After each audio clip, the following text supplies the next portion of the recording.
pertama kalinya, Mayang dan Fuji saling berjumpa. Mereka bertemu di sidang lanjutan hak perwalian Galaskai dengan agenda keterangan saksi fakta dari Dodi Sudrajat sebagai pihak tergugat di Pengadilan Agama Jakarta Barat. Rabu, tanggal 9 Maret tahun 2022. Hadir dalam persidangan pertama kali, Mayang santai tanpa merasa gugup. Nggak tahu rasanya, orang baru pertama kali hehe. Nggak, gugukan yang ngomong bukan aku, kata Mayang. Maunya, Mayang, sendiri, datang. Kali ini mau support ayahnya, timpal sang manajer, Irma. Selang beberapa menit Mayang masuk ke ruang sidang bersama Dodi Sudrajat, Fuji dan Fadli tiba di Pengadilan Agama Jakarta Barat. Keduanya tampak terburu-buru menuju ke ruang sidang menyusul orang tuanya Haji Faisal dan Dewi.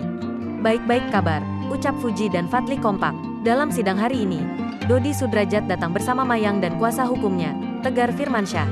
Sedangkan Faisal bersama sang istri, Dewi beserta anak-anaknya didampingi kuasa hukum, Sandi Arifin.